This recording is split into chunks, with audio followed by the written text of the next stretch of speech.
Alors on dit que Chantilly est la capitale du cheval, je pense qu'on peut le confirmer quand on voit ces images aériennes, c'est surprenant, il y a des écuries partout. Il y a combien de chevaux à Chantilly? Je pense qu'on doit être autour de 2200 chevaux, donc ça a quand même baissé, mais là il y a tous les jeunes poulains qui ne sont pas encore tous rentrés, donc aller autour de 2005 c'est une moyenne, quoi. Hélène, la première veto à Chantilly, ça c'est une longue histoire, c'est un peu difficile d'arriver ici à Chantilly, dans un milieu un peu macho, faut l'avouer, et se tailler une place, mais c'est possible. Ouais, la preuve, hein, ça fait 13 ans, c'est un métier avec une clientèle compliquée, exigeante. On n'a pas de secrétariat qui prend les appels, c'est nos téléphones portables, ils ne sont jamais éteints, c'est aussi un sacré investissement, je veux dire. Moi qui vois beaucoup de vétérinaires, beaucoup de cliniques, vous avez une approche et une méthode vraiment particulière qu'on voit nulle part ailleurs. En tout cas, moi, je ne l'ai pas vu ailleurs. C'est ce côté préventif. C'est ça. Et cette proximité du cheval et de l'entraîneur qui n'existe nulle part ailleurs. Tu as tout compris. En fait, nous, notre travail, il est vraiment basé sur la prévention du risque d'apparition de lésions, de fractures et de contre-performances. On est spécialiste en fait dans la recherche des contre-perfs et ce qu'on veut d'ailleurs c'est que ces contre-perfs elles n'arrivent pas. Après on n'est pas des magiciens, je veux dire on a les outils qu'on a avec des appareils portables, des appareils radio portables. Les chevaux de course se déplacent pas beaucoup chez le vétérinaire. Nous on passe beaucoup de temps chez nos clients. Chaque jour on va chez chaque client pour demander des nouvelles d'un tel, comment il a galopé, qu'est-ce qu'il a fait. On fait des suivis biologiques avec des prises de sang régulières, après les boulots, avant les courses, on suit les estomacs, ils sont très sensibles, c'est des chevaux, comme tu disais l'autre jour, en caressant un cheval, je disais, dis donc, qu'est-ce qu'ils ont la peau fine? Et bien c'est tout à fait ça. Les chevaux de course, c'est des animaux tellement fins qu'ils sont aussi très fragiles. En fait, ce qu'on aime, c'est connaître les chevaux quand ils sont sains, pour les connaître aussi quand ils sont moins bien. Et donc, pour appliquer cette méthode, il faut connaître le cheval. Donc dès qu'il arrive à l'écurie, régulièrement, l'entraîneur, il nous le sort, il nous le montre, comme ça on l'a vu et on le connaît. Est-ce que ce ne serait pas une façon idéale de prendre en charge les chevaux dans toutes les disciplines finalement et de se dire le petit check chaque semaine, ça coûte rien mais vaut mieux prévenir que guérir? Oui, tout à fait, je suis d'accord. C'est une méthode d'ailleurs qui peut être applicable sur les chevaux de sport de haut niveau. Et je pense qu'il y a certains vétérinaires qui ont cette rigueur à venir toutes les semaines chez leurs clients, etc. Mais l'avantage qu'on a nous, c'est la proximité de nos clients. C'est-à-dire que notre clinique ici à Chantilly, elle est entourée d'écuries de course et que du coup, c'est plus facilement réalisable que quelqu'un qui doit faire 100-150 km de voiture et puis c'est aussi des coûts. L'avantage en fait à Chantilly d'avoir 250 hectares de pistes. On a toutes sortes de pistes, on a des pistes en sable, des pistes en gazon, des pistes en fibré qui ne gèlent pas l'hiver.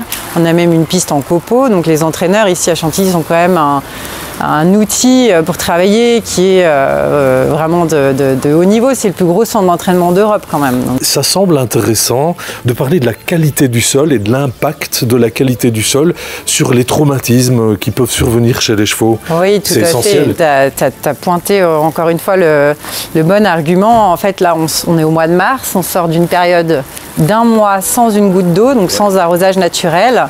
Et là, nous, on craint en ce moment les lésions qui pourraient être induites par les surfaces trop fuyantes dues au manque d'eau et au manque d'arrosage naturel, au gazon trop léger.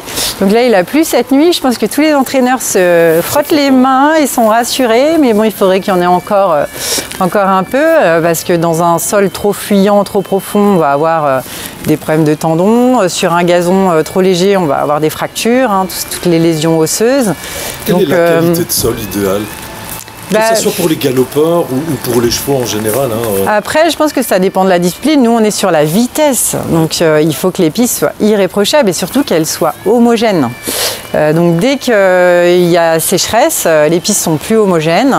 On est obligé d'arroser de façon non naturelle. Donc, ça crée justement des zones hétérogènes sur la piste parce qu'on ne peut pas arroser pareil que la pluie arrose.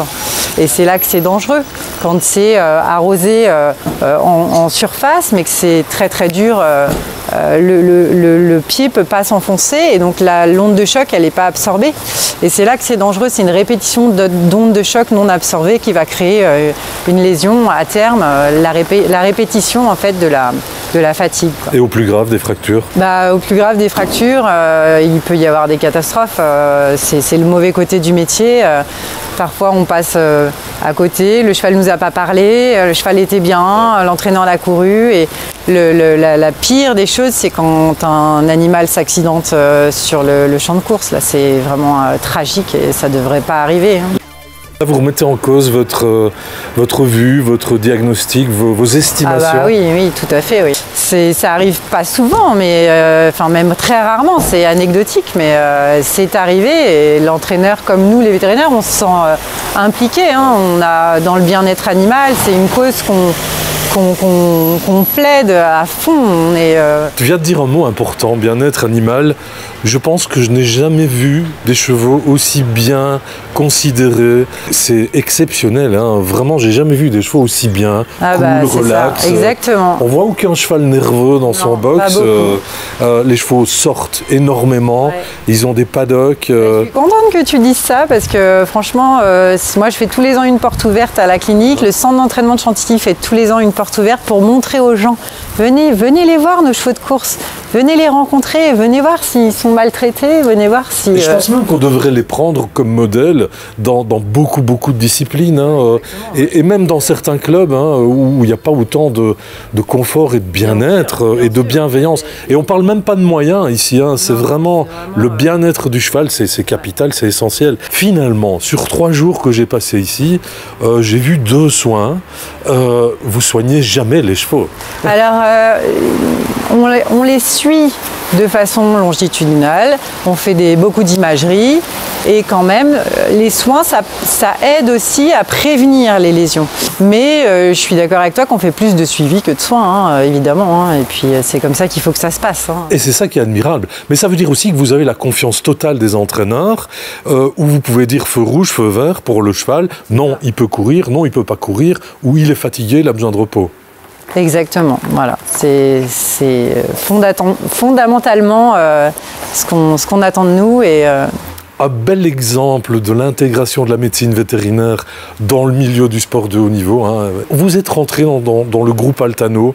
Pourquoi ? C'est la philosophie qui vous a attiré? Oui, c'est surtout le sérieux du groupe. À un moment donné, on a aussi envie d'avoir des critères de qualité. Et moi et mes associés, et puis pas mal des salariés, on a trouvé que Altano se distinguait des autres par la qualité du travail.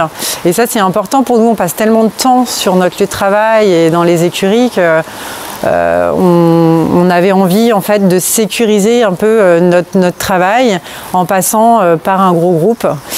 Si demain des Anglais décident de s'installer à Chantilly, on ne sait pas de quoi on adviendra et là on se sent plus fort, on se sent accompagné. C'est un peu l'union fait la force. Ouais, voilà, ouais, tout à fait. Et puis je trouve que c'est chouette de pouvoir avoir aussi d'autres avis. On peut se référer à des gens sérieux. Donc, Et ça veut dire aussi, et je vais même beaucoup plus loin, que vous avez une expertise dans des chevaux de sport de très haut niveau, où vous anticipez des problèmes, où vous constatez des problèmes.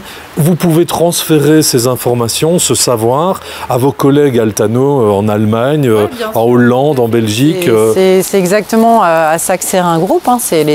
Il n'y a pas de rétention d'informations, c'est des échanges de savoir, de connaissances. Et nous, on est spécialisés dans les chevaux de course, mais c'est pas pour ça qu'on fait pas aussi un peu de chevaux de selle. Et on est content aussi de pouvoir avoir l'Altano Academy qui va nous donner des formations, qui va nous dire voilà, nous on fait ça, ça marche bien, et échanger. Voilà. Donc ça c'est chouette. Il y a un bel avenir, hein, au sein du groupe et il y a beaucoup de collaborations. Je pense notamment ici, pas loin avec vos collègues de Grosbois. Oui, tout à fait. Voilà. C'est pour ça aussi qu'on a rejoint le groupe Altano. C'est qu'on a toujours travaillé de façon vraiment proche avec la clinique de Grosbois. Et sachant qu'eux se ralliaient, j'avais envie de vraiment continuer à avoir ce lien de proximité, notamment avec Fabrice, que je connais bien et en qui j'ai toute confiance. Et c'est chouette de pouvoir évoluer en parallèle avec cette équipe. Quel est l'avenir de votre clinique ici à Chantilly? Et ben déjà on aimerait se maintenir parce qu'on est bien comme ça, on a une belle équipe là en place avec des beaux professionnels, que ce soit les assistants qui font un travail de dingue et qui nous accompagnent, qui nous aident énormément aussi à accomplir nos tâches, que ce soit l'équipe des vétérinaires qui a un vrai bon niveau et une vraie bonne ambiance avec des gens qui sont heureux de faire leur métier, et l'équipe au bureau, au secrétariat. Franchement, si on peut se maintenir comme ça, moi je serais la plus heureuse, parce que pour le moment, je suis un peu sur mon petit nuage, c'est chouette. Hélène, c'est tout ce qu'on vous souhaite. On te laisse à tes occupations qui sont nombreuses. À bientôt. Merci pour tout, pour ces 3 jours ensemble, c'était super. Altano, one group, one vision.